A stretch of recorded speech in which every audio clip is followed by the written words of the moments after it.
Hey, I'm live and direct and live and direct and live. YouTube, YouTube. Been a while since I've been on here. TikTok's still banned, unfortunately, but I will be back on TikTok on Saturday evening. Just thought I'd come here for quickly, just to hopefully get some muzzies to come and have a chitty chatty. Don't know if they will or not. But I was listening to another channel, won't mention names, and they were talking about um, outside the gates of Jerusalem. And because you are outside the gates of Jerusalem, you're not considered to be inside Jerusalem. This was, of course, back in those days, false. All false, false, false, false, false. I wish people would do their studies on these subjects. I really would. Even back in those days, just because you were outside the city gate, it did not mean that you were still not in the city of Jerusalem or classed to be inside the city of Jerusalem. You were. No difference as to today's actually um, standards.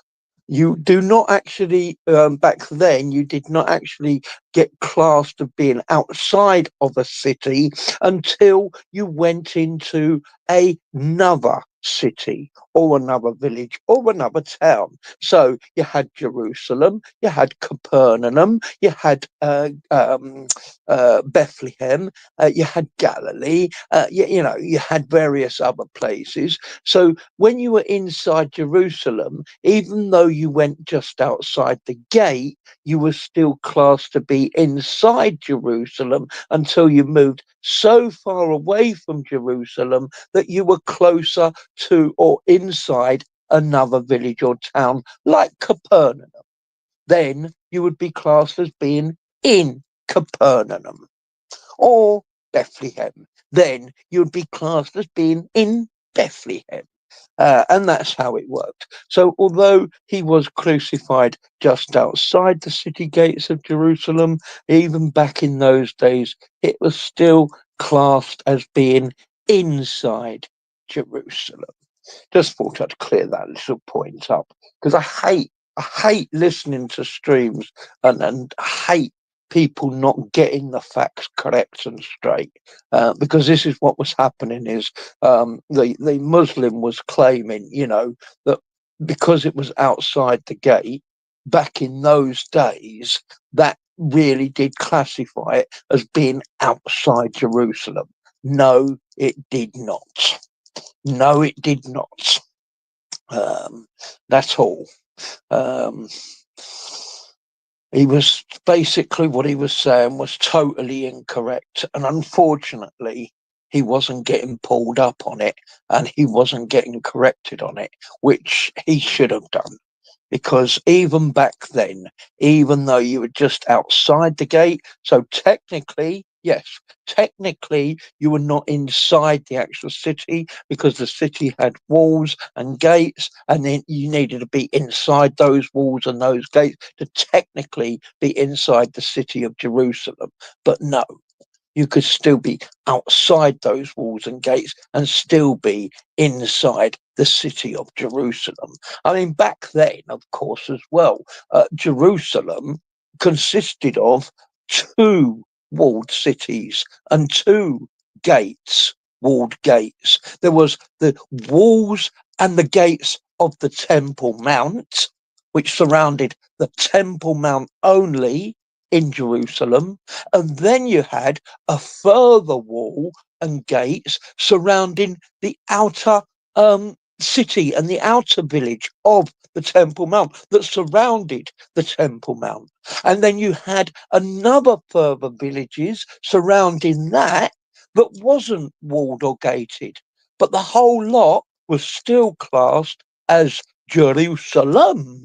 So you could be outside the walls and the gates of the Temple Mount, still be in the walled part of the city, in the village part, and still be in Jerusalem. And then you could still be outside that walled part, in the non-walled part, still be in Jerusalem.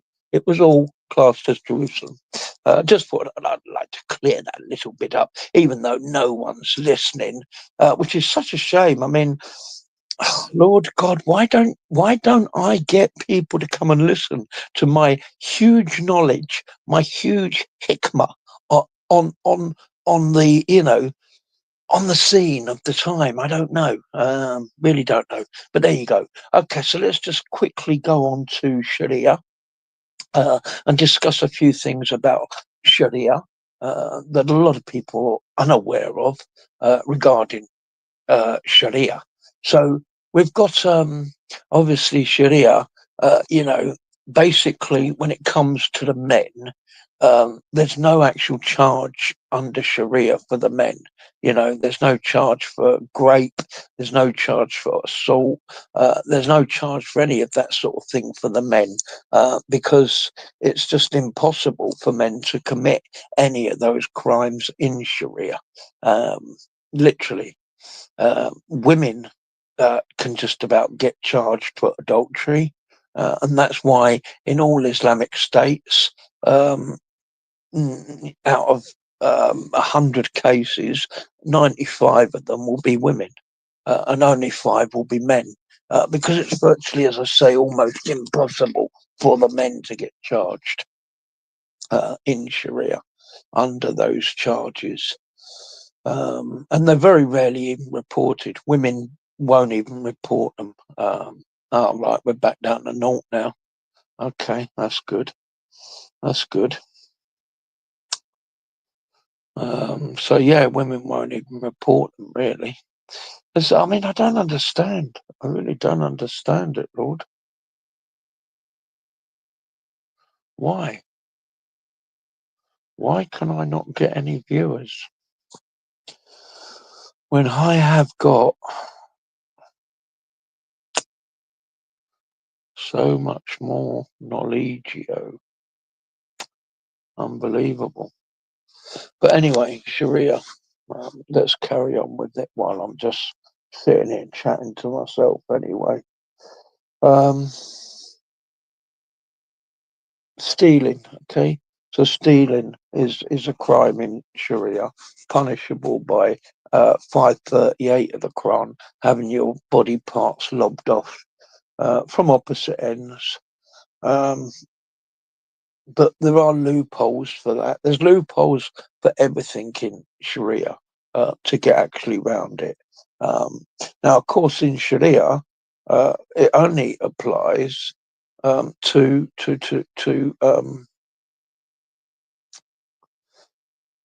Muslims. So, if a Muslim is committing a crime against a non-Muslim, then of course there's no crime anyway.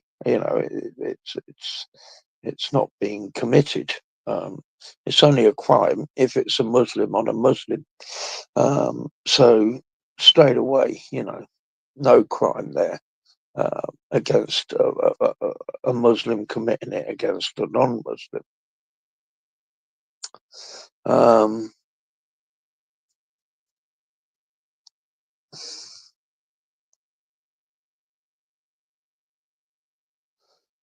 But yeah, I mean, there's still ways to get round it.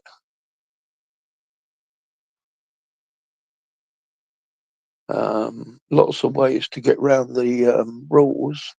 So, for instance, stealing. If they want to get round the stealing rule and they're doing it on a Muslim, what will happen is they'll knock a hole in the wall, and then one Muslim will go inside the house, get all the valuables, and poke them through the hole in the wall, making them land outside the house, not on your house's property, on common road property, common land. The other accomplice, who's outside the house, who doesn't go inside the house, will then gather up all the goods and off they'll go. And of course, because the one inside the house hasn't got any goods on him as he leaves the house, he can't be accused of stealing. And so that's how they steal and get away with stealing in Islam. Two of them, involved. One of them outside, one of them inside. The one inside passes all the goods outside to the one outside. He goes off with them. That's it. No charge has been committed. Um, that's how they get away with stealing in Islam. Drinking and illegal substances is similar. Um, Again, you can do all those things, but don't have it anywhere near you. And of course, if they don't catch it anywhere on your person or anywhere near you, then again, they can't charge you for those crimes. Um, and there's lots of other little bits and pieces like that in Sharia that allow them to get away with it, But yeah, I mean, I just wanted to come up and clear up that one huge mistake that I heard on the other channel. Um, I don't understand why people can assume that, they always seem to say this is a classic thing that Muslims always do, and they always say back then, back then, back then it was different. No, it was not. It's the same with the age, They say back then it was okay. They were all doing it, 6 years olds. No, they were not. Back then it was still 10 to 12 years old. And sometimes even higher than that, depending on where you were. To say as well, back then, because you were outside the city gates and the city walls, you weren't considered to be inside the city. No, rubbish. Just because you were exactly right outside the gate or a few minutes away from the gate and the wall, you were still technically inside that city. Um, I mean, where else could if you would, I mean, basically everyone who lived in that city left the city and returned to the city at some stage. They didn't just stay in that city forever. They went out of the city and came back into the city. Now, of course, as they leave the city, as soon as they leave the city gate, they don't turn around and say, "Oh, I'm no longer in Jerusalem. I'm now in some, in the middle of nowhere, or I'm in I can't even tell you where I am because I'm not inside the city." No. If they're describing to somebody where they are, and let's say, but they had phones back then and they were talking to someone on the phone and someone on the phone said to them, "Where are you?"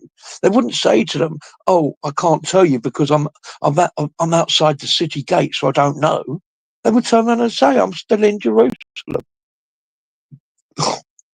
So, it's absurd. It really was absurd, the whole conversation.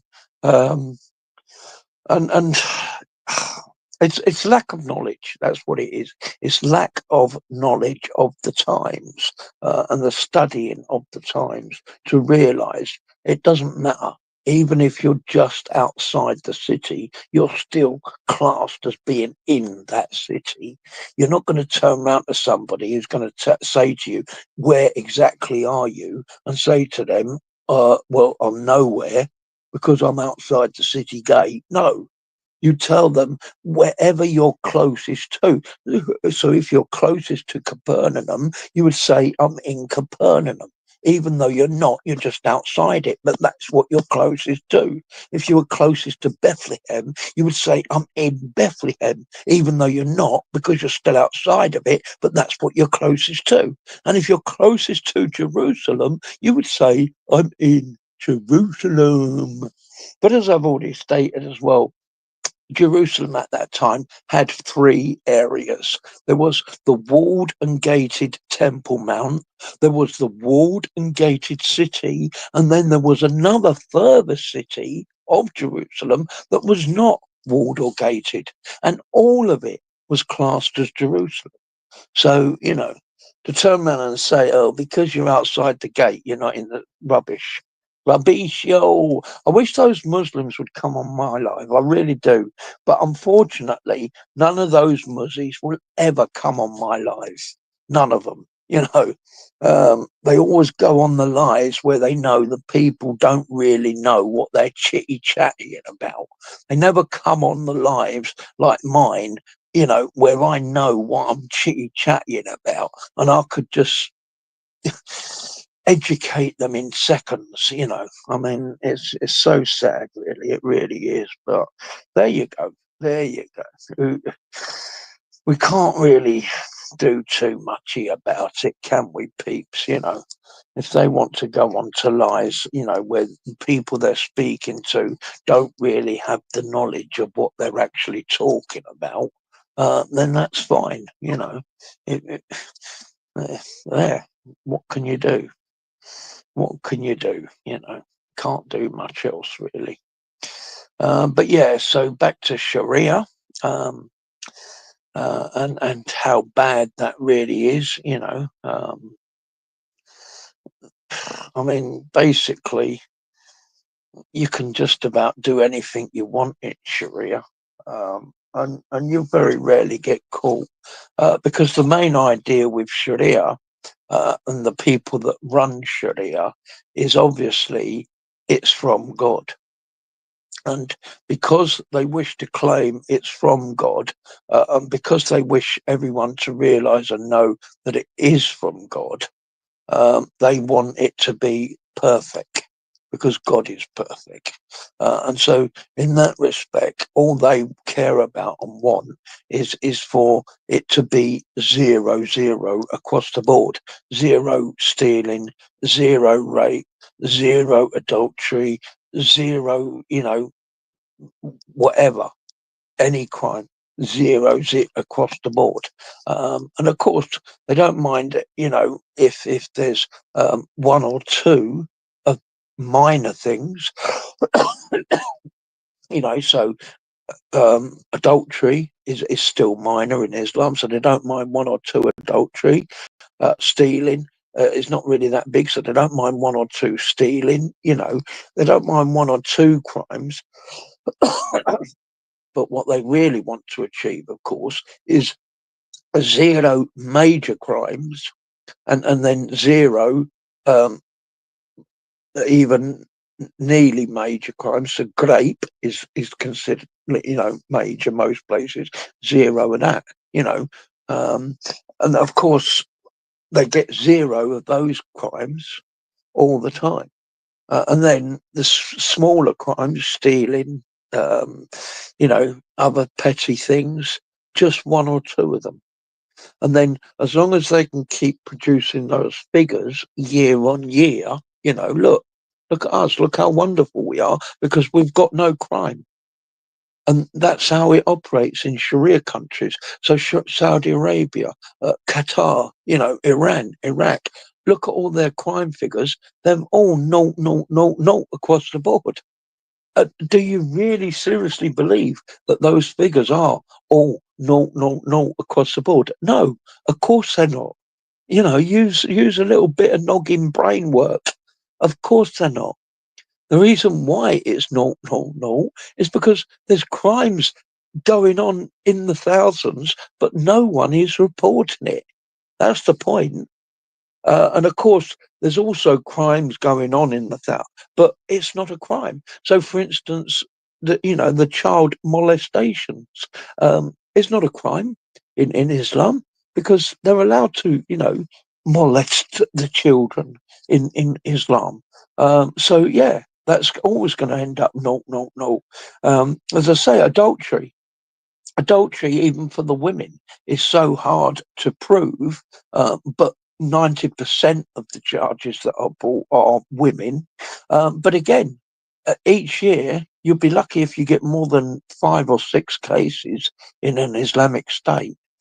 Because, as I say, the main aim of it is to prove that Sharia is so perfect, like Islam, like the Quran, because it all comes from Allah. And so they make sure that the figures for the crime are either zero or in the ones and twos, or less than five, or definitely less than 10, because that's it. Then they turn, they produce those figures each year, and they turn and look how wonderful it is to live in an Islamic state with Sharia. There was no crime. Rubbish. Rubbish. There's the biggest crime, of course, is lying. And of course, that's what they do with their figures for crime. They lie about it, and they hide the fact up. As I say, virtually all of the crime anyway is non-existent. I mean, adultery for men doesn't exist in Islam, just like child molestation doesn't exist in Islam. Because it's in the Quran. An adultery for men, as I say as well, is impossible because they can have four wives.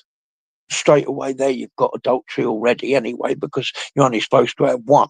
And once you have more than one, you've already got adultery. So they can have four wives. They can also have multiple sexual slaves, which are their right hand possessions. And that includes anybody who they have spent money on. So literally anyone they've spent money on, or anyone who they've given money to work for them as a cook or a cleaner or a gardener or whatever it may be, though they are their right hand slaves, and they can jiggy them as much as they want.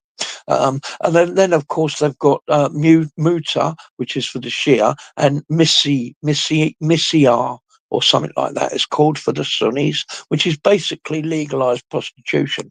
So, men definitely cannot be caught for adultery. As I say, it's almost nigh on impossible. They've got legalized prostitution, they've got sex with their right hand possessions, and they can have four wives. So, it, adultery doesn't exist, child molestation doesn't exist.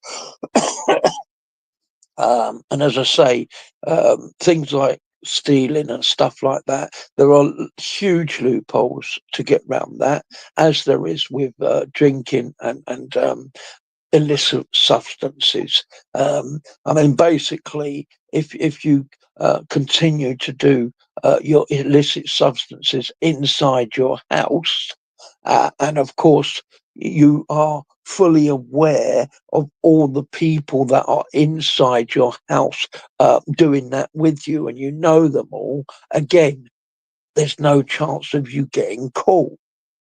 None whatsoever. Especially if some of those people who are inside your house doing that with you are part of the judiciary or part of the police service. You never get caught.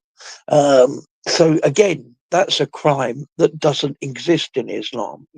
Although it's illegal in Islamic states and under Sharia to do alcohol or to do illicit substances, it's large that it goes on in those areas, as I say, but it's the way that it's done. It's the way that they do it, that basically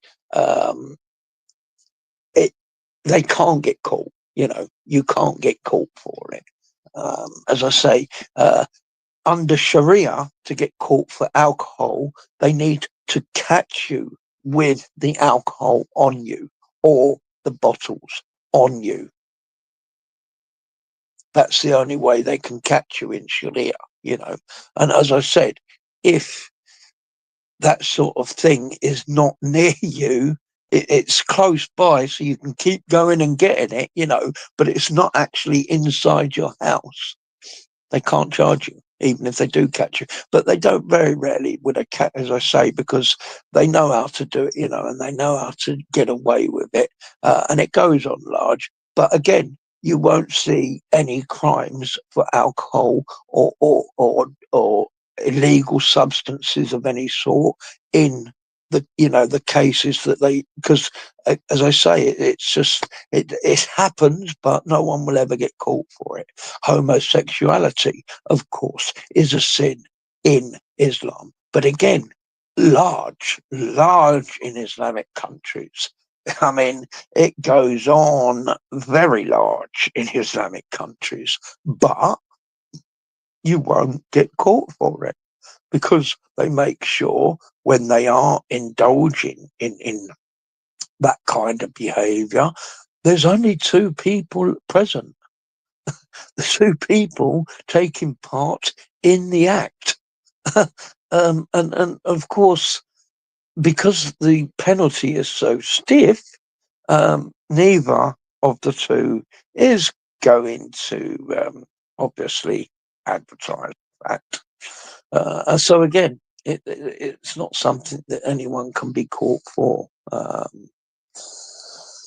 So yeah, I mean, this is all Sharia's for. Sharia is just to prove that it doesn't happen. Basically, there's no case of sexual immorality. There's no case of illegal substances. There's no case of alcoholic substances.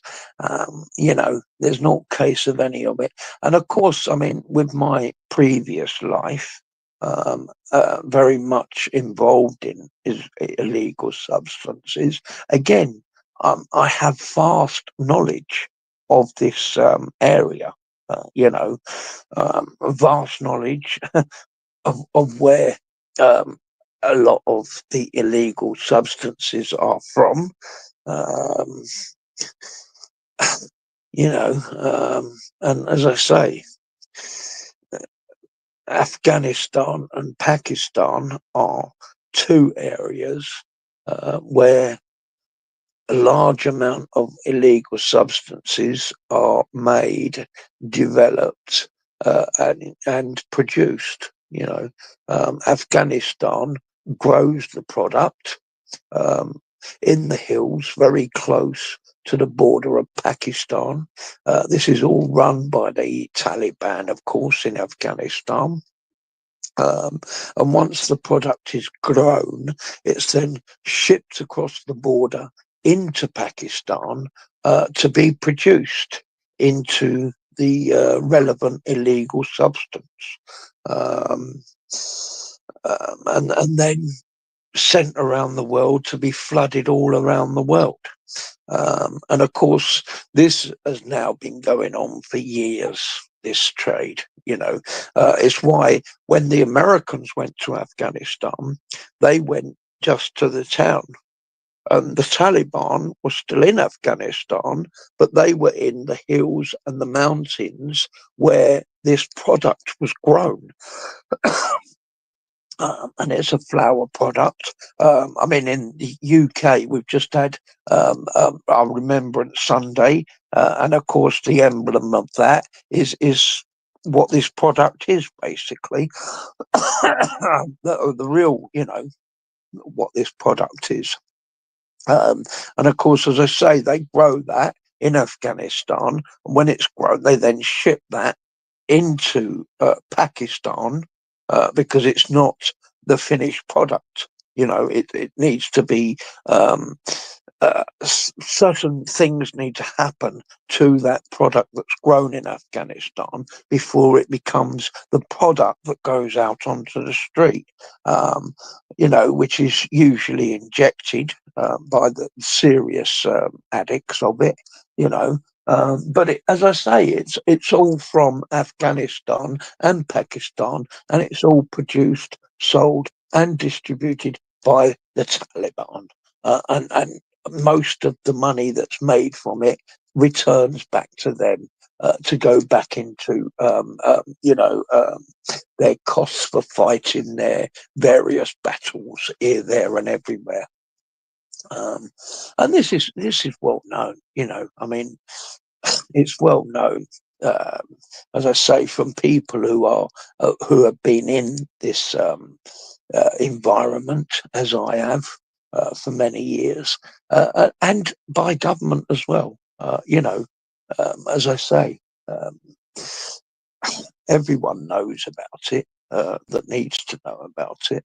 And as I say, this is all Islamic as well.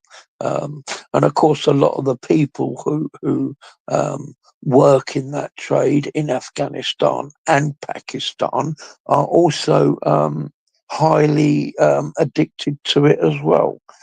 Because they use it as well themselves a lot. And of course, it's very cheap for them.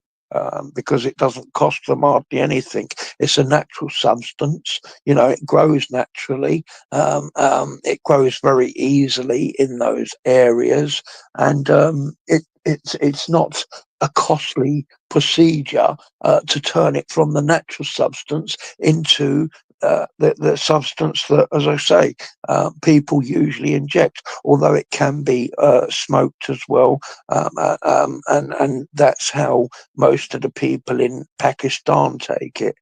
They smoke it. And yeah, I mean, it's all Islamic, as I say, and it's all from Islam, and even some of it ends up in the Islamic State still, obviously. So Saudi, there'll be large amounts of it in Saudi. There'll be large amounts of it. There's definitely large amounts of it in Pakistan. Definitely. Turkey has large amounts of it. I mean, I remember when I went to Turkey 30 years ago, and I was walking along the streets, and I would openly get offered it walking along the streets of Turkey 30 years ago. And it's prevalent in that area. And as I say, generally, people knows this. The Sharia police know it, and the Sharia people who run the Sharia know it. But they don't want to obviously keep going out and arresting loads and loads of people for this, and obviously then all their figures are sky high for it, proving they have a problem. What they want, as I say, is for when they produce their figures, especially for, as I say, for hard illegal substances, like this is classed as a hard illegal substance all over the world. They want it to be normal. They don't want it to be, in the thousands, which it would be if they really did arrest everybody. But also, as I say, they do still make a lot of money from that. I mean, they make just as much money from that as they do. In fact, they probably make more from that than they do from the oil, if truth be told. I would imagine they'd probably make more from that than the oil trade. Um, and again, it's Islamic. So they have a huge illegal substance problem. They have huge alcohol problem. They have huge um, well, as I say, I mean, prostitution, it's there, but it's not illegal. It's the government who actually runs the prostitution in Islamic states. So if you want to, hire a woman for that sort of thing, it's a government building that you go to. And it's a government building, you pay them, and it's those who will then get you the woman. Uh, um, you know, for however long you pay them to have the woman for, 1 day, 2 day, 3 days, an hour, a couple of hours, but that's all government run. And as I say again, that's not against the law. That's legal, as is child molestation, as is adultery for men. So the majority of crimes that we would have in the West are not even actually crimes in Sharia. They don't exist. They're non-existent as crimes in Sharia. And then, as I say, then the crimes that are still crimes in Sharia, so illegal substances, alcohol, theft, what else? What else? What else? What else? That's about it, really. Well, you've got also, as I say, for women, not wearing your bin bag on the street, things like that. Um, but again, the crimes that are crimes are they're not committed, such as women not wearing bin bags. Women always wear their bin bag, so that's a crime that's never committed.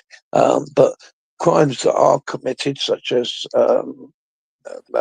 stealing and other such crimes that are committed, illegal substances, alcohol, although they're committed and committed large, no one ever knows about them. No one ever knows about them. Because, Hi, as I Tony. say, hello, Joshua, how are you? You alright? Yeah, not too bad, not too bad. Yeah. How's Yeah, your day? yeah, it was all right. Yeah, it was all right. Yeah, Yeah, yeah. good day. Yeah, good day, Mine's good just day. busy at work, as usual. All right. Okay. Well, I'm Yeah. still on holiday, so not I'm an worried about. upholsterer, so I fix chairs, All couches. right. Yeah, yeah, yeah, yeah, yeah, yeah. So we had quite a lot of um, things to things to replace. Oh, Um, yes. so when you next going live on YouTube, Saturday. Saturday. Yeah, your Saturday. YouTube channel is growing. Like the views are, The you got views are growing. Yeah, yeah. The views are growing. Yeah, yeah, yeah. They're growing as well. at least Getting there that's good. slowly, but still not a lot as much as I'd like. But I wasn't even going to go live tonight. I only came here because I was listening to one of the other channels, and a Muslim came on there, and he was asking about in Luke 13:23, where it says Jesus said a prophet won't die outside the city gate. And then he was saying, well, because he was crucified outside the city gate, then that's wrong, you know. Yeah, And he I've was got he was I've got a question. Do you know the Jews? Like the Jews believe that their Messiah have to build the like the temple, the second temple within 3 days. But why isn't Jesus like the Jewish Messiah? Like why don't the Jews accept him? Like well, no, he said the second he said if you tore down the second temple, he would rebuild it in 3 days, didn't he? That was the first bit. But he was talking about his body, because his temple, his body is the Jewish temple, basically, not the actual building. But they don't accept him because they assumed that when the Messiah came, he is going to restore the land to them and get rid of all of their enemies from the land. That's what their belief is, you see. But that belief is coming from his second coming. When he comes on his second coming, he's going to get rid of all the enemies and restore the land to the believers. And they're confusing that, as I say, because when everyone started to tell them, well, look, Jesus is the Messiah, look, he's come, they said, no, it's impossible, because when he's coming, he told us he will get rid of all of our enemies and give us, the believers, the land again. So obviously, at that time, the main enemy of them was the Romans. So, as far as the Jews were concerned, if Jesus was the Messiah, like everybody was telling them, he would have unalived all the Romans and they would have had their land back again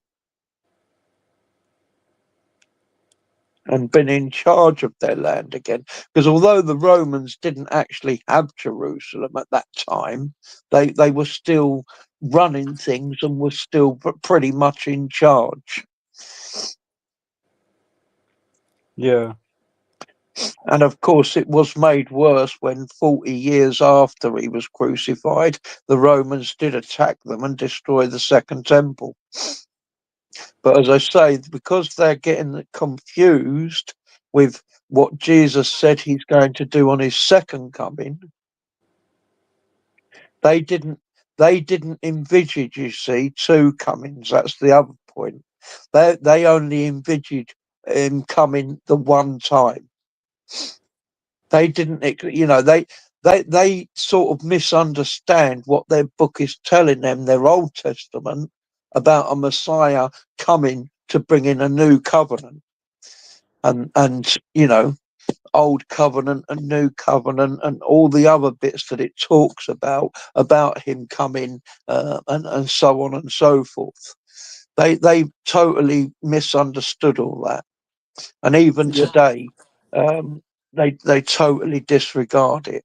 And try to still say, well, no, he's only supposed to come the one time, and when he comes the one time, he's going to restore us into our land and do away with all our enemies. Yeah. So So, for instance, if they assume he's coming today, then they assume he's going to come and get rid of all the Arabs, get rid of all the Russians, get rid of all the Chinese, get rid of everyone else, and just leave Jews. But of course, it doesn't say that.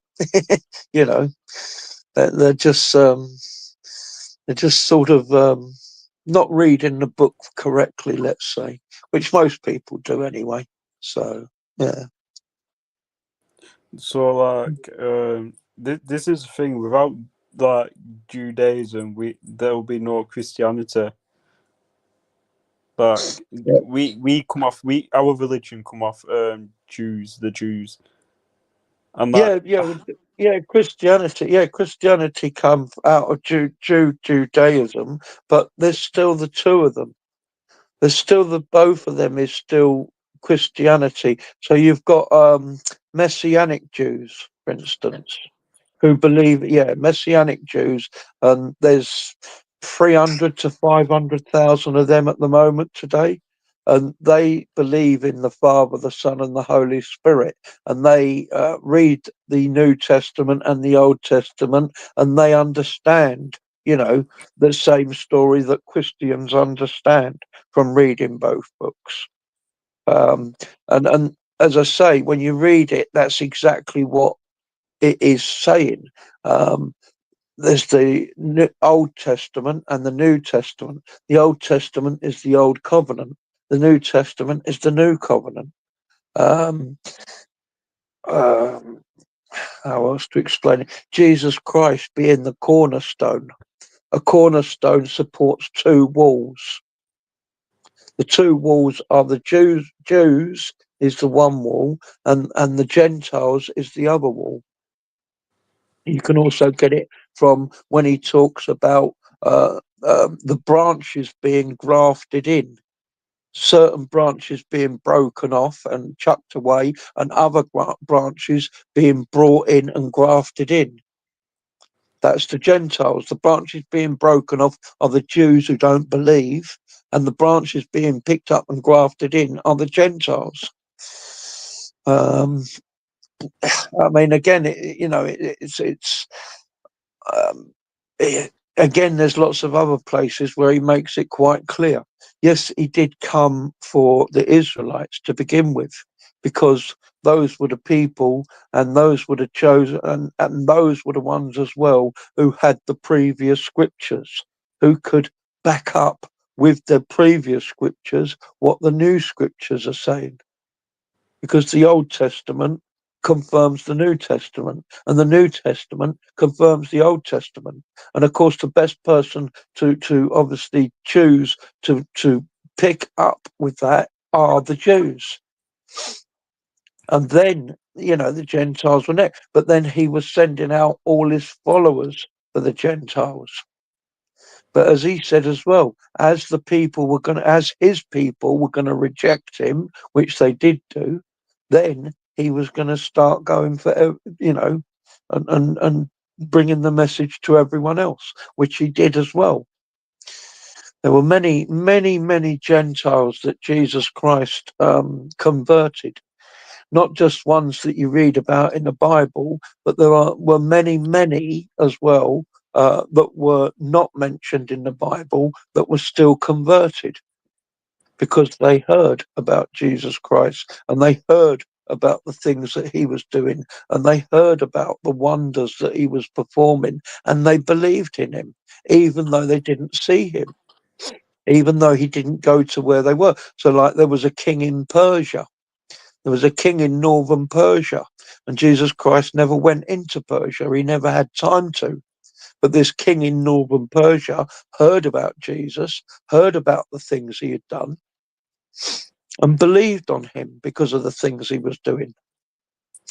And because of that, Jesus sent him a disciple after he passed, after he was crucified and resurrected. Jesus sent him a disciple, Thaddeus. He sent him Thaddeus, one of his 70 disciples, who went up to the king into his town that he ruled over, healed him, healed many other people inside the same kingdom.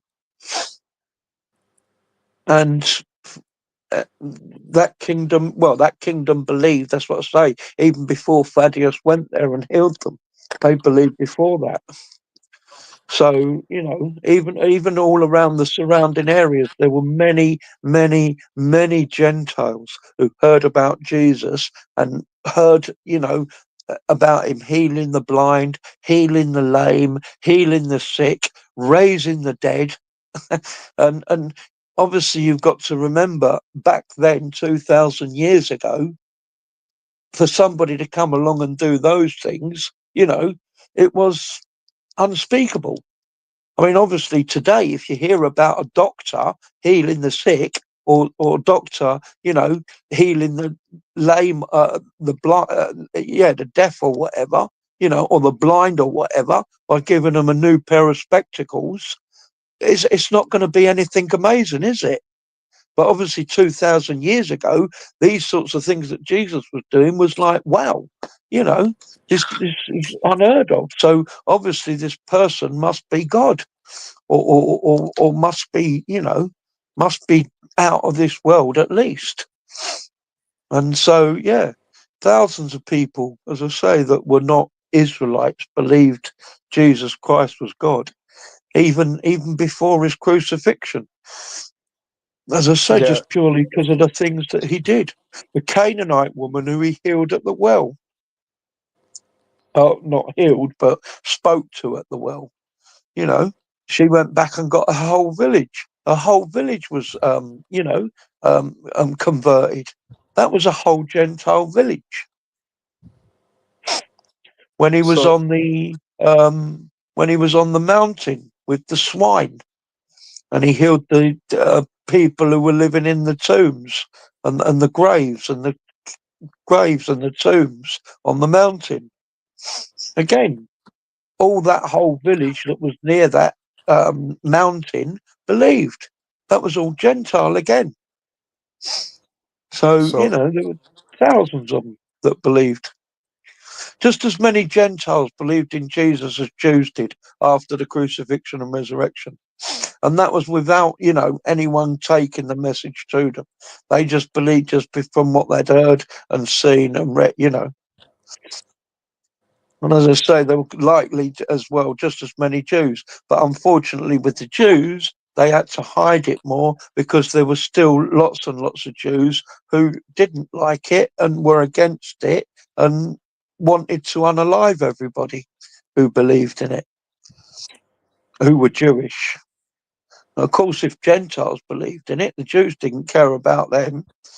They weren't interested in the Gentiles who believed in it.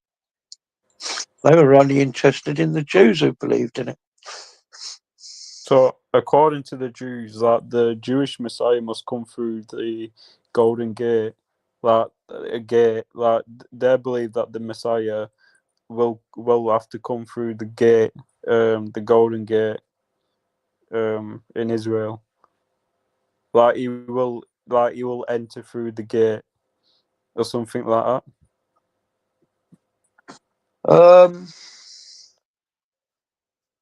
I'm not sure which one you're trying to read from, because there's a couple that say about the gate that he will come from.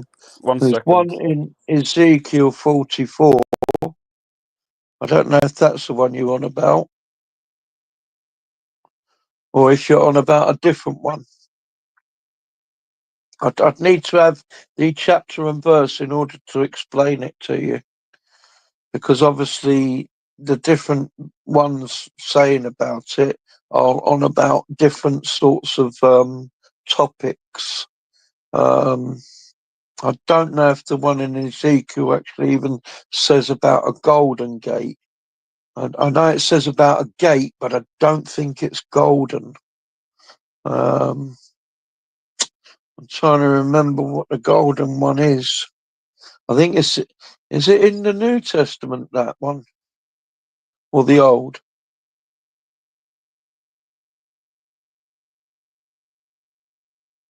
Is that the New Testament or the Old Testament? I'm not sure, but the Jews believe that the true Messiah will come through the gate. I'm not sure. I've seen it last night, but I'm not sure which one. What's it called? Let me just pull up the one that I know about, just to see if that does say about golden or not. Like Boom, boom, boom, it's a boom, boom. criteria for the Jewish Messiah. Hmm? It's like one of the criterias to be the Jewish Then the Messiah. man brought me back to the outer gate of the sanctuary, the one facing east, and it was shut. The Lord said to me, "This gate is to remain shut. It must not be opened. No one may enter through it. It is to remain shut because the Lord, the God of Israel, has entered through it." See, that's the one I was thinking of, but it doesn't say about a golden gate. It just says he will enter through the gate and no one else may enter through it. Yeah, that one. That's talking about Mary. But it's meant to be the Jesus, the Messiah, not Mary. Yeah, no, yeah, it's talking about Jesus entering through that gate, and now it must remain shut because he entered through it. It's talking about Mary's perpetual virginity. Jesus entered through the gate of Mary. But the Jews And don't because understand that. he entered through that gate, yeah, no one else can enter through it. Yeah. It's not talking about an actual gate in the temple, because The obviously Jews believe that. Jesus, when he was alive, he entered through gates in the temple. Obviously he did, and so did everyone else. Yeah. It's not, as I say, the gate that's talking about is not talking about a physical gate in the temple. It's talking about a gate of Mary's body and chastity, basically. So So like what when Mary gave birth to Jesus, she was returned back to a virgin, wasn't she? yeah. Yeah, and so that's a piece of skin that covers the air, Yeah. and Yeah. so that was returned back to that normal state after Jesus was born. So you see, that's the gate. He's come through that gate. That gate is then open, isn't it? In that respect of it being a female's part. You Yeah. see, once a person has come through that gate is open, isn't it, forever? But then obviously God, the Father, the Son, and the Spirit magically closed that gate again after he'd passed through it. You see? So he'd passed through that gate was open, they then shut that gate again. So she remained a virgin, she was back into being a virgin, and that's what that verse in Ezekiel is saying. He's now passed through that gate, they've now shut that gate, and that gate must now stay shut forever. So it's actually talking about Mary and her perpetual virginity. Do Jews believe it will be a natural gate? Like it was a natural gate. No, that's what, yeah, but yeah, yeah, a lot of people do. That's what I say. When you read it, a lot of people think, oh, yeah, that's talking about an actual gate. But it's not. That's the point. There was no gate in the temple that Jesus entered through and said, right, now shut that gate and it must stay shut forever and no one must enter through it. None. Not one. Every gate that was in the temple was open for people to go through and people to come out of. The only part of the temple which was shut off to everybody except for the high priest was the Holy of Holies. But that wasn't a gate. That was closed off by a curtain. And only the high priest could go in there once a year with the animal to do the animal sacrifice for the ablution of everyone's sins. But as for the gates, there were several gates all the way around the temple, and they were open to everybody to go in and out of. There was not one gate, that's what I say, that was like that ever. And so, as I say, when you look at that verse, you have to take it in the context of what he said. He said, now that he has passed through that gate, it must remain shut forever, and no one is allowed to pass through it because he's passed through it. And there wasn't one gate in the temple that was like that. There was only one gate that was like that. And that gate was Mary's gate because she remained a virgin forever. Jesus didn't have brothers. Jesus didn't have sisters. He was an only child. Yeah, When he was born, and they knew after he was born, Mary was returned back to virginity, which would be an easy thing for any husband or wife to check. They knew the scriptures. They were righteous. The book tells you that. Both Mary and Joseph were righteous people. In those days, when it says they were righteous, it means they knew the scriptures and they stuck to the law. They didn't break any of the laws. That's what makes them righteous. They know the laws, they stick to the laws, they obey the laws. So when it comes to Ezekiel 44, which that is from, they would understand exactly what that would mean. Once Jesus was born and then Mary was returned to a state of virginity again after he had been born. Both Joseph and Mary would have known that Jesus was born from her womb. Both of those people would have known it's impossible for her to still be a virgin after Jesus had been born. Both those people would have known she was still a virgin. Both of those people would have known from the scriptures, not just from Ezekiel, of course, but from Daniel, from Isaiah, from Micah, from Jeremiah, from virtually the whole book, that the gate that they're talking about in Ezekiel is quite clearly one gate and one gate only. The gate that is now shut.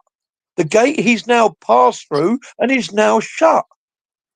Because they would have known the temple as well. They would have known that there's no shut gate on the temple. There was only one shut gate, Mary's gate. And no one else can pass through it. And no one else did pass through it.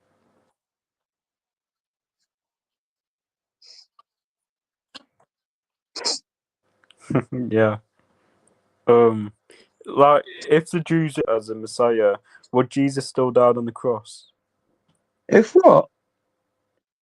If the Jews accepted Jesus at that time, would Jesus still die on the cross? Yes. Really? Yes. Yes.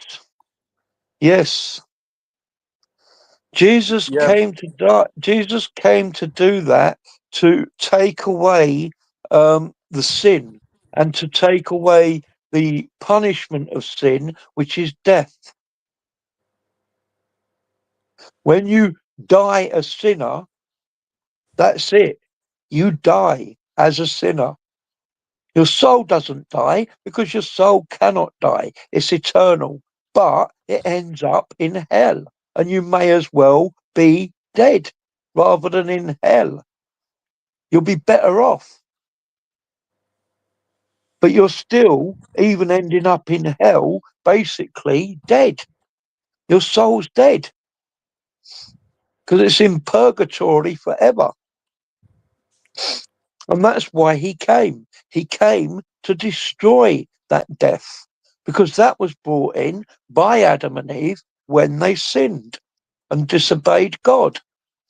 And there was no way to, well, there was obviously other ways, but the best way was for Jesus to come and, as I say, take all that sin upon himself, die on the cross, and so therefore making sin die forever as well, and therefore also making death die forever. Before Adam and Eve ate from the tree, we had everlasting life. There was no death. There was going to be everlasting life. They ate from the tree and they brought death into the world, along with many other problems, but death was the main one. And so Jesus had to come to turn all that back to its normal state, which is eternal life through Jesus Christ. God gave us eternal life to begin with, and he came back to give us back that eternal life after we basically chucked it in his face. So yes, no matter what would have happened, the crucifixion would have still occurred because that was its main aim, to get rid of our death and our sin and give us back eternal life and righteousness, which couldn't be obtained through the law. The Jews wouldn't put Jesus to death, though. That's the thing. Like Yes, the crucifixion won't happen because the Jews won't allow it because it's their Messiah. yeah, no, it would have still happened. It would have still happened. That's the point. It would have still happened because that's when you think about it. It wasn't the Jews who basically made it happen. I mean, obviously the Jews were the ones who were shouting, "Crucify him! Crucify him! Crucify him!" But what you've got to remember is those Jews who were shouting that are just like me and you. We're not rulers, are we? We're not commanders. We're not the government. We're not the king, queen. We're not the people in power, are we? It was only the people in power who could have made the Romans and convinced the Romans, who were the only ones who could do it, to crucify him. And the people in power were the corrupted, nasty, horrible people, like most of the people in power today. It was Ananias and Sapphira, the high priests, and the high priest at that time were ruled by the Romans. They weren't picked like the Jews, like the previous high priests were, like John the Baptist's dad, Zechariah, who was the last high priest, who was doing it for God and who was picked by the Jews in the normal fashion from the tribe of Levi. Ananias and Sapphira were picked by the Romans to be the high priests. And why were they picked by the Romans to be the high priests? Because they worked for the Romans. They didn't work for God. They didn't work for the temple. They worked for the Romans. And as long as they kept the Romans happy and they kept working for the Romans, they kept their job. That's why they were high priests for 4, 5, 6 years or more.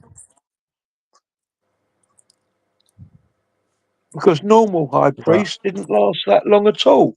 They were changed nearly every year, normal high priests. And as I say, all from the tribe of Levi. But Annas and Sapphira were basically Roman soldiers who work for the Romans, and they're the ones who obviously originally questioned him and originally laid the charge that he said he, was God and equal with God, and so that's enough. We don't need any more witnesses, because by Jewish law they needed at least 2 witnesses to convict Jesus of death, and they never ever had 2 witnesses. So straight away they were already illegal and doing it illegally by getting the Romans to without 2 witnesses. And then even when they then passed him over to Pontius Pilate didn't want to do it because No. he knew he was innocent. He knew it was a trumped up charge. And he didn't want to do it. He spent at least 3 or 4 hours trying to convince the Jews not to do it. But they were adamant, no. That's why Pontius Pilate then also passed him to Herod, because he wanted nothing to do with it. And he passed him to Herod in the hope that Herod would, deal with it. But Herod was having none of it. Herod said no and passed him back to Pontius Pilate. Yeah. As I say, and this rigmarole went on for 3 or 4 hours. Pontius Pilate is the one who had him beaten. He had him whipped. He had him lashed. He had a crown of thorns put on his head. He dressed him in ridiculous clothes as a king, ridiculed him in the hope that when he took him back out to the crowd who were baying for his blood, that when they saw him beaten, battered and bruised, that they would relent and say, oh, yeah, okay, yeah, let him go. He's had enough with that severe beating. But no, even after showing him that he's beaten him up to within an inch of his life, the crowd was still saying, crucify him, crucify him. And so in the end, Pontius Pilate said, right, I'm washing my hands of it. If you want it, then fine, you can, but it's nothing to do with me. I'm washing my hands of it. Yeah, so when Jesus was a kid, did he knew he was going to get crucified 20 years later? Yes, Jesus knew he was going to get crucified right from when Adam and Eve sinned in the garden. In fact, before that, because obviously he knew they were going to sin as well. So yes, this was something that was already planned from way, way, way before even creation. Yes, they knew it. Obviously, God knows everything. So, yeah, they knew. Yes. And it was planned from way, way, way before it even happened. So, do you know how Jews celebrate Jewish holidays? Should we, as Christians, celebrate Jewish holidays, like No, the eating of the no. bread or something like that? Yeah, no. I mean, you can, Why? if you want to, you can do, just like you celebrate Christmas, just like you celebrate Easter. You can celebrate them, but don't turn them into any religious, like they have religious meanings to them at all, because there's no, as he said in the New Testament, your festivals and your ceremonies and your sacrifices no longer are relevant to me. I no longer care for them, because all of that is again with the old covenant and to do with the old covenant. And we now have a new covenant, which is, as I say, nothing to do with that. I mean, they have 7 festivals. 4 of them are to do with sacrificing of animals. So Passover and things like that, and unleavened bread, they're all to do with the and obviously Jesus being crucified and resurrected, done away with all that old sacrificing of animals. He's the new sacrifice. So Yeah. straight away, 4 of those festivals are straight away out the window with his crucifixion and resurrection. I think another one of them is to do with the destruction of the first temple. and the rebuilding of the second temple. And of course, both those temples are now gone as well. So that's those two out of the way. And I think one of the others is to do with Jericho and the destruction of Jericho, Feast of Trumpets, when they marched around Jericho 7 times and Jericho was destroyed. Yeah. So did Jesus celebrate those holidays or not? Oh yeah, of course, yeah, he did, yeah, because he was a Jew. Yes, of course he did. He was a Jew, and when he came, obviously all the old laws and all the old was still relevant. Was still, they didn't actually get fulfilled by him until his crucifixion and resurrection. So until his crucifixion and resurrection, all of that was still all relevant. That's why he celebrated all of them religiously. That's why he was circumcised, because he came to fulfill the old one, which he did by getting circumcised, by celebrating them all, by doing them all. And then, as I say, to then bring in the new covenant, which outdates that old covenant, which replaces that old covenant. So circumcision no longer required because we have baptism, which replaces the circumcision. The festivals no longer required.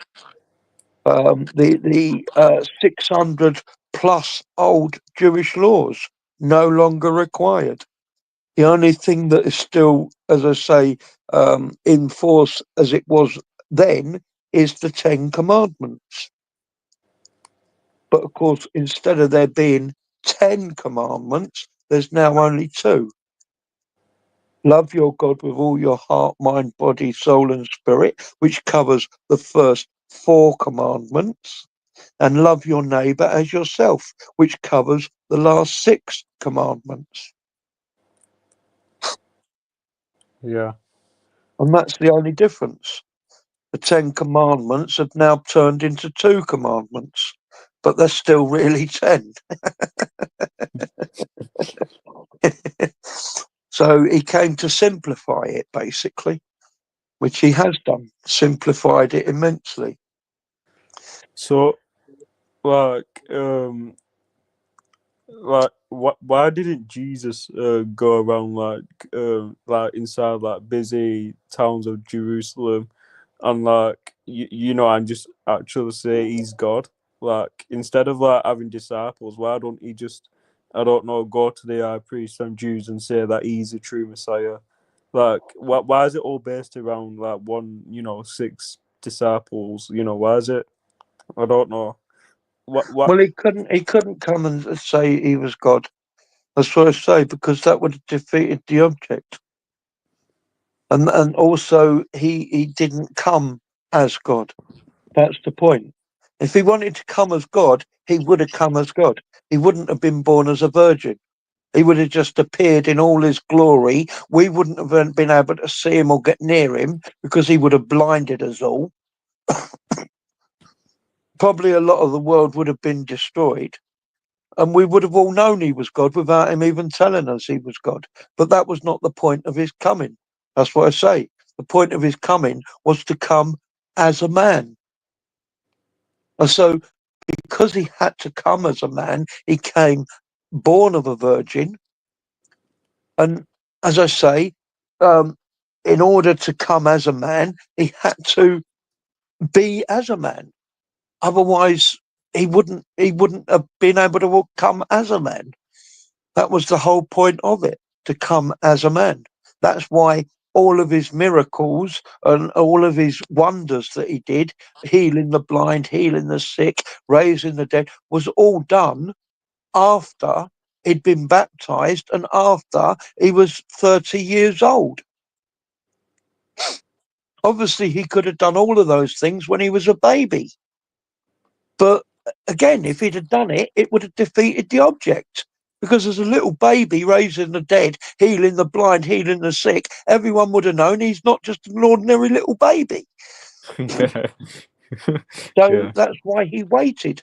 He waited and waited and waited. And he had to wait.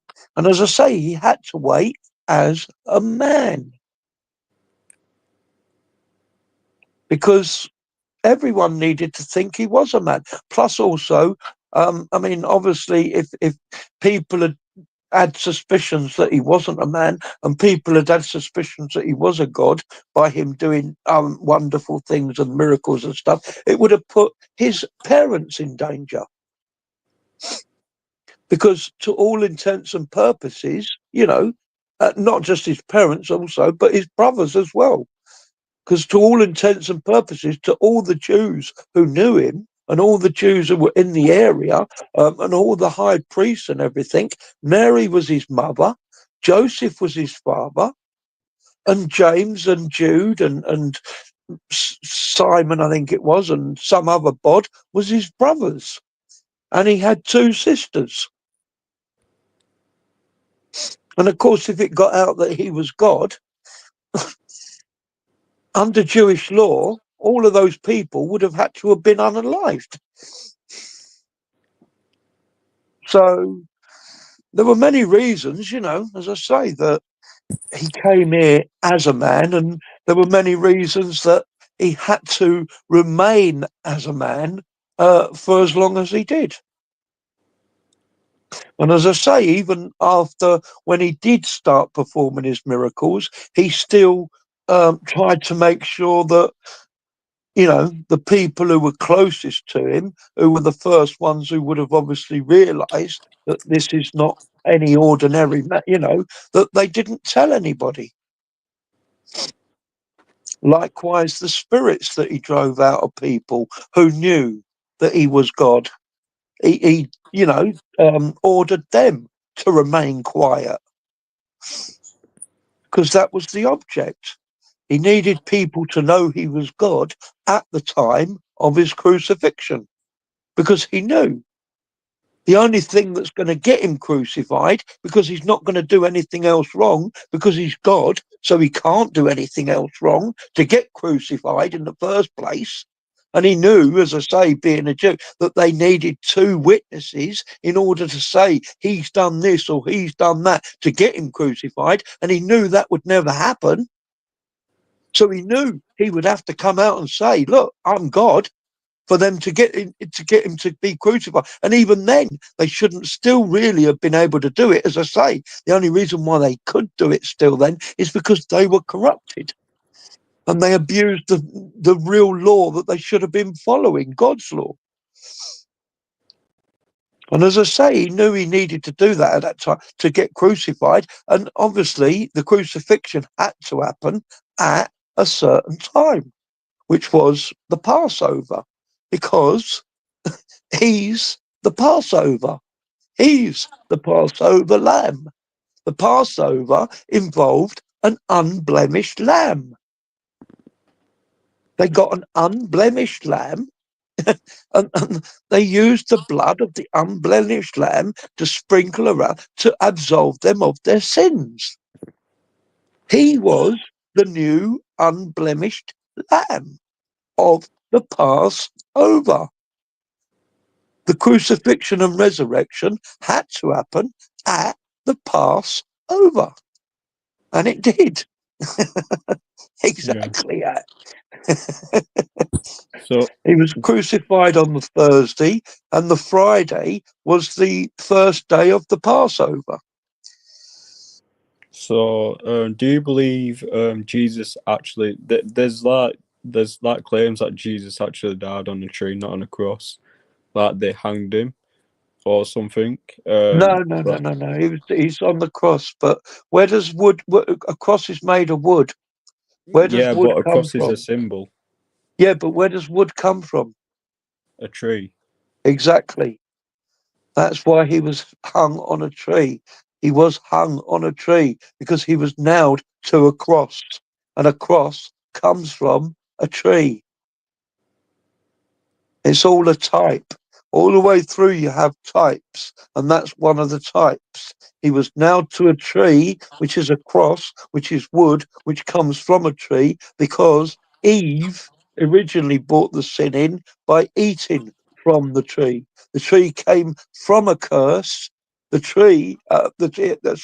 sin and curse came from a tree through Eve, a virgin.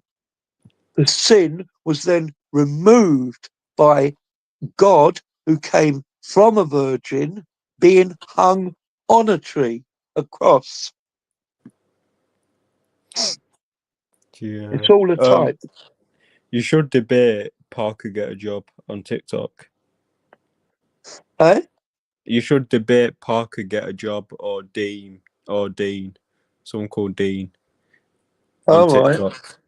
Well, Yeah. if he comes up to my TikTok, I will. I'll invite anybody up onto my TikTok to debate me. But that's the trouble, you see. The majority of people who have any knowledge don't wish to come and debate me, No. which is, because they know I'm Quite not going sad, to isn't it? muck about like all the other people do with them, and they know as well as that I have too much knowledge, unfortunately. So, yeah. Yeah, your TikTok, give it at least. I'd say, January. I'd say March time. I'd say your TikTok in March next year will be doing amazing. Like Well, I mean, I possibly hope like so. 6 or 7 thousand Well, followers, I or hope so because I maybe mean, 10,000 followers. well, I hope so because, as I say, if I can get the TikTok going, then I know that will then get the YouTube going Yeah, as well. yeah. So, yeah, but Because you're we'll gaining see. like at least 200 followers a day or something. 100 followers Yeah, a day. no, hopefully, Yeah. I'll say we'll just have to wait and see. You went from 1.7 to 2.4 or something. Oh yeah, yeah, yeah. Well, they're all both growing very slowly. This one is anyway, but I mean TikTok. That's what I say. I've had many on TikTok. I mean, my best account on TikTok, I had over 20,000 people Yeah. on my best account. I had over 20,000 people, and just one of my videos had over 30,000 views, and I think that was the corruption of the Quran. Yeah. The And Muslims didn't like it. no, they didn't. 'Cause No, they got that one shut down as well, quickly, yeah. unfortunately. Yeah, yeah, Yeah. yeah, They don't like it. unfortunately. So, but yeah, that was my best TikTok account. I had over 20,000 followers. I couldn't believe it. I think it was 23 or 24,000, something like that. And so I was like, wow, Yeah. I don't believe this. And that's the same account as well that one night I had over 1,000 people. Yeah. There was it didn't stay at 1,000, it went back down again, but it went up Yeah. to 1,000 people, Yeah. which on TikTok is quite a few. Yeah, it is, yeah. Yeah, Yeah. yeah. But we'll I see remember anyway. when you first started doing lives on like the your like this account what you're on now, it had like I remember you were having like 40 or 50. Now you get like 240, don't you? So you can Yeah, see like a big difference. yeah. Well, I was getting 200 on most of my others. Most of my others that were banned were always getting 200 and 300 every night. And that's what I say, because this one was a relatively new one and it wasn't in any of my name, because most of my old ones were in the name of Tony Ollie or along those Anthony Holloway and something to do with my name. So every time a banned one was banned and I'd open a new one along the names line of my name, people would automatically see and come to it. Because this one is under the V Vault and I've left it under that. Obviously, no one knows it's me. Not many people that followed me. Yeah, no, it's me. So, I mean that's but kind of good if you that's kind of better off. Like it's not in your name because people can, report you straight away. No, I know, yeah. Well, that's it. That's it. Obviously, it gives the Muzzy, yeah, it lets the Muzzies know we're reporting it as well. So yeah, you're right. It is Like the, kind of good in a way. like That's why like I've left it. That's why I left it. I left it yeah. because I thought, well, yeah, okay. Obviously, lots of my followers can find it as well, but also so can a lot of my enemies. So yeah, I thought, sod it, I'll leave it, and hopefully the followers will still find it, and the Yeah. enemies won't. Yeah. Yeah. But anyway, we'll see. I mean, I'm back on it next, well, Saturday now anyway, so what's that, 2 days? So another two Yeah. days and I'm back on it. And hopefully I'm not going to get any more bans. Like like this is a thing. Like your account or live stream can't get banned unless you know say something bad, racist or swear, or like you say something bad about them, which I don't think Moses isn't. It isn't bad. I think Moses is okay. It's like slang. I say No, Moses on yeah, but I street. think that is still because that's the only thing I was saying. I wasn't saying any other bad things. I was only saying that Muzzies and Mr. Allah Sub Pan Allah. So I think that is definitely what they complained about and what TikTok banned it from. But just in case, anyway, that's what I say. I'm not even going to bother saying that anymore. I am Yeah. going to call them Muslims and Allah, Allah. So they haven't got any complaints whatsoever, and TikTok haven't got any reason either. I'm just going to be as nice and kind to them as possible, and nice and kind as possible to Islam as well, and not give any slang names or anything, So as I say, then that way TikTok shouldn't have any reason to ban it, and hopefully they won't. So yeah. Like if you like a muzzy like come up and start being racist or swearing, like your account won't get banned because it's their fault. Like it's their Therefore, problem. It's yeah, not coming yeah, from yeah. you. It's Yeah, not coming well, I from know. you. Yeah, I know that. That's what I say. As long as I can get them off quick enough, that's the other thing, which I do. So, I mean, I do Yeah. now. So, again, that won't get it banned. But it's what I say and do that will get it banned, and that's what I say. Hopefully, I've now learned how to behave so that it doesn't get banned. Because there is way. That's what I say. There is way because there are other people on the app who do it. So. Yeah, there's a lot of people that do live stream get banned as well, but they don't get banned like completely. No, I know. Yeah, I know. I know. I know. There you go. There you go. All right, Joshua, I'm going to call it a night, my friend, because there's no one else coming up here, no muzzies. Yeah, So, I was about to say before you go, I was about to say, mm. why don't you claim money off TikTok like in the future? For you to like get like I don't know get better equipment. Nah, yeah, I don't need it, mate. Don't need it. I'm happy to do it through my phone, so it's good enough to do it with, and Yeah, I don't need the equipment really, and I don't really need the money either. So I'm yeah. happy for it to go back to Snow. It's his account, So yeah, I've no need for it. So You sure? yeah, yeah, yeah. I don't do it I for mean, I money, feel mate. like you deserve it anyway because you're No, the no, one no, no, who's no, doing the no, no, no. work. The thing is, I don't think that I mean, obviously there are people that do it for money, and I'm not going to slate them for doing that if that's what they want to do, and they want to do it and try and earn a living out of it, and that's all good and up to them. But personally, for me, I earn my living in other ways, and I'm not relying on this for my living. I'm just doing this to spread the word, and as far as I'm concerned, it quite clearly says in the book, you get it freely, and so you give it freely, you know. Um, and as I say, I know that when you are taking money for it, that's something that come Judgment Day is another thing that you're going to have to explain and sort of answer for as to what you would take and doing with that money. And obviously, if you're using that money incorrectly, then that's another bad thing that can go against you.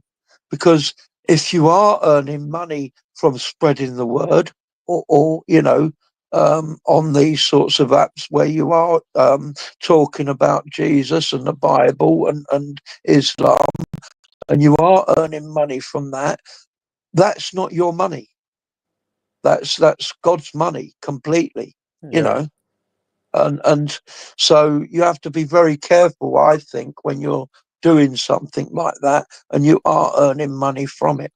And even when I had my own accounts and I was earning money from it, I basically gave it to charity. And that's all I would be doing if I still got money from it now. I would just Yeah. give it straight away to charity. So, as That's far as I'm nice. concerned, if it goes to Snow, then he can do whatever he wants. That's fine. I haven't got a problem with that because I would only give it away to someone else anyway. So, Yeah, yeah. but like I just feel bad. Like obviously if you claim the money, like don't spend the money on badly, just give it to charity because if you claim the money and you give it to charity or like a homeless like charity or something like that, or maybe a food bank, contribute to a food bank, then you've done God's work because you're Yeah, giving well, your I do give anyway. So I already give from my money I earn as well anyway. So as I yeah, but say, it would be nice if you can, it's not use something that I would. TikTok money. No, I'd rather it went back to Snow. That's what I say. It's his account. So Yeah, if but it wasn't, he's earning like let's say the account got like massive. He's basically earning a living off your work, and that's yeah, unfair. that's all right. That That's no, all I'm right. not saying it in a mean way. Like it's That's just all right. unfair. No, it's all right. It's not my work anyway. It's God's work. It's not my work. Yeah, Snow shouldn't be Um, claiming God's work it's anyway. God's work. I'm only doing it to convert people to Jesus Christ. That's it. I'm not doing it for any other reason. And I don't want it to be known that I'm doing it for any other reason. Because that's the other thing as well. When you're dealing with Muslims, they will use anything to, attack you. And if you're earning money from it, they will use that to attack you. They will turn around to people and say, oh, yeah, look, he's only doing it because he's earning thousands of pounds from it. And I don't want to give them that either. I sort of say, I earn nothing from it. And I don't want to earn nothing from it. And if that means, obviously, as I say, no Muslim can ever turn around and say, I'm earning money from it. I can turn around and say, no, I'm not, mate. I'm not earning nothing from it. And it's the truth. So, you know, they don't have that to level at me as either. So, and that's how I would like to be. I'd like to be in a position, as what I say, where I've got all the ace cards and they've got nothing, which Yeah, is what they have at the moment. you don't want to And be I'd like too to much. keep it Yeah, that way. you, Yeah. yeah. Like All I right, just Josh. feel yeah like when you were talking about your childhood and your childhood like past, like I feel sorry like you you haven't had an easy life like in the past, No, so I haven't. But I don't need to. God's I don't need changed to. I it. haven't got any money worries at the moment. And I haven't had any money worries for at least the past 5 years since I came back to Jesus Christ. So, and I don't think I will ever have any money worries again. So it's I say I don't need it, don't want it, and yeah, I had a hard life, but as lots of people had a hard life. Yeah, Yeah, yeah, yeah, and you get lots of these people. sheikhs and imams claiming money off mosques. Yeah, well, Big that's it. That's difference. what I say. Big Lots of difference. people. Yeah, lots of people do. Lots of people make lots of money from the religion, and I don't want to be one of those people. Yeah. I don't want. As I say, even if you're one of the people who make a lot of money, but you still spend it correctly, it's still an extra hassle, an extra thing to worry about, an extra thing to be careful about. And I don't want that. I'd rather not have that worry, you know. I'd rather earn my money the way I earn it through working hard, and and distribute that as much as I can, and keep a nice sizable part for my own comforts. And then I feel if I'm doing that, then I haven't got anything to answer for come the day of judgment with regards to money. At least I hope I haven't. Yeah, is it bad to claim money off God's word though? Yeah, yeah. That's Because what he they're said just in the like, Bible. That's what he said in the Bible when he sent the. Remember when he sent the disciples out and the apostles to go and heal the blind, heal the sick, raise the dead, and he told them, "Don't take any coats, don't take any purse, yeah, don't take any staffs." Apart from one where he says, "Take a staff," which basically what he's saying to them is, don't, whatever you've got on you now, go as you are. Don't waste time getting two coats or this or that for your journey. Just go as you are. Yeah. Because when you're doing God's work, God will provide all your needs for you. Yeah. If you need food, God will provide your food. And Amen. then he added, you received it freely, so you give it freely. And so he was quite clear, you don't need anything to go and do to God's work. When you're doing God's work, he'll, provide for you. He'll look after you. And you don't need to claim any money either. Your wages, you will get your wages, and you'll get your wages when you see God on Judgment Day, is basically what he's Yeah. saying. Yeah. But I mean, Yeah. obviously, there are, as I say, people who, because obviously, I mean, they were still fishermen. They hadn't given up their fishing, had they? They were still No. fishermen. They Yeah. still had their boats. They still went out fishing, earning a living as fishermen. So that's another reason why they didn't need to go out doing this work, earning money from this work, because they were still doing the fishing. And likewise, I've got my job, which earns me a good living. So I Yeah. don't need to earn money on top of that elsewhere. I've already got enough doing that. So much enough of doing that, I have to give most of that away Yeah. already.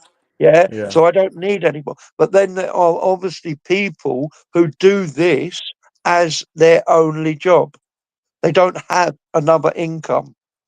No. So, of course, if they're doing this as their only income, they need to earn, obviously, out of that to support themselves. But that's what I say, that then is leaving you in a very sticky situation. Because obviously, if you only earn a pittance doing it, so you're only earning literally just enough to support yourself, then that's fine. You haven't got a problem. But once you then start earning more than that, you see, so you're earning enough to support yourself and way, way over that, then you've got a problem. Because you then have to decide how much of that you're getting are you going to give away, and how much of that extra are you still going to keep for yourself. And of course, if you're keeping too much of that extra for yourself, that's something that you're going to have to answer, as I say, to God come Judgment Day, which leaves you in a sticky situation Yeah. Are you because scared you're of that? stealing from God. You're literally stealing from God. Yeah. And what happened in the book of Acts to the two people who stole from God? Oh. Yeah. Exactly. Exactly. I don't want to be in that situation. Yeah. I'd, Yeah. I'd rather not be in that situation. Yeah. So, I mean, if people wish to do that, and I know, as I say, there are many who do that, that's fine. That's up to them. But they better make sure that, Yeah. that they're spending that money very wisely, because it's not theirs. No. No. I mean, likewise, even mine that I get from not doing this work. I go out and I get it, by other means. It's still not mine. That's still God's money, not my money, because He's given me the means to go out and do that other job. So, I've still got to be careful with that. But Yeah. I've got to be less careful with that because, as I say, I'm not earning that money by actually using the Bible and God's word and spreading God's word. When I do that freely. I earn the money by doing, something that's not connected to God and God's work. Yeah. So yeah. Um. When if Jesus died for all sins, why do we need to repent? Because the same way that when somebody buys you a gift, you need to say thank you. Exactly the same reason. He's done it. He's done that for you to take away your sins as something that was which cost him greatly, because he had to first of all um, take on humanity along with his divinity, which was basically not lessen himself because he was still divine, but he's still stepping downwards, isn't he? It's a downward step coming from heaven to earth and living on earth as a man rather than staying in heaven and living in heaven as a god. And so just that on its own is a huge commitment. But then to then go through what he had to go through as a man, made it even a bigger commitment and a bigger sacrifice.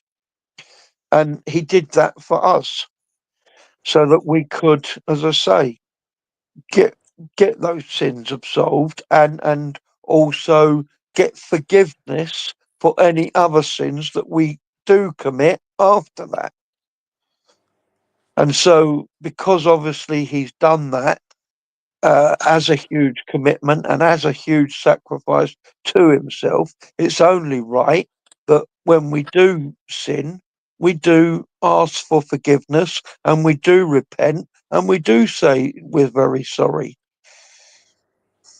As I say, Yeah. the same you would if somebody bought you nice presents every week, you would say thank you to them every week.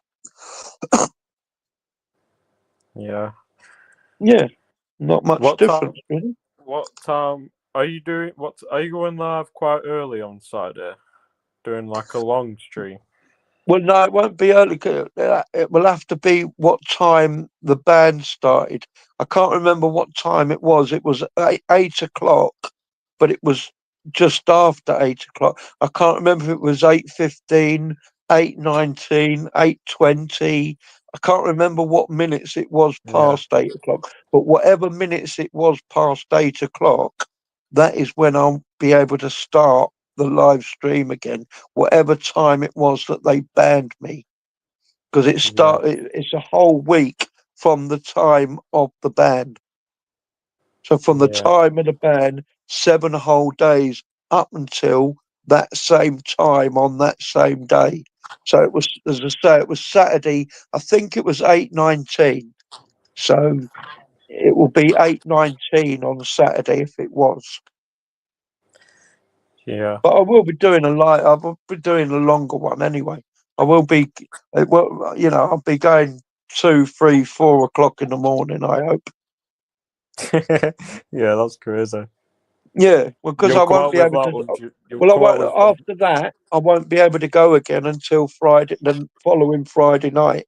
So, I mean, I might be able to do 2 or 3 hours during the week, maybe Tuesday night. I don't know, but as I say, the Yeah. next full ones will be the following Friday night and Saturday night and Sunday night. Yeah, so like weekends basically. Yeah, weekend. Yeah. So I do. Yeah. I will be doing a long one Saturday night. Why don't you Definitely. focus on? Don't know what time you get back home from Friday, but like if it's early, why don't you do like Friday, around like 8ish, and Saturdays, like Friday and Saturdays, then leave Sundays. No, I will. I will be doing. Well, I'll be doing it before 8. Yeah, When the band ends, I normally start around 6 in the evening. yeah. So when the band ends on the following Friday, I'll be doing it about 6 in the evening. Saturday about 6 in the evening. Sunday about 6 in the evening, and then I usually go on until about 2 or 3 in the morning. Yeah, I'll be So there to support anyway. I'll get the likes up as many as I can because I think I've got it up to 60,000 before. I think that's when I was double tapping and you had that 300 views. So I'll be there to support and get it up to hopefully to 1,000, 100,000 likes. yeah, yeah. Well, Hopefully, that does fingers help. crossed. Yeah, Yeah. because the more views, the more likes you get, the more views you get. No, I So know. Yeah, yeah. It's all on the algorithm and stuff like that, isn't it? So I'll be yeah. there to gift as well. Send gifts, even though you don't claim money. I'll still, send gifts to Mm, way of a thank you. mm. All right, So, Joshua. All right. it I'm was gonna nice go talking now. to you. All right, Joshua. All right. God, Yeah. God bless you. God bless you. Have a good night. And you, Joshua. Peace of God Christ. bless. Peace of Christ.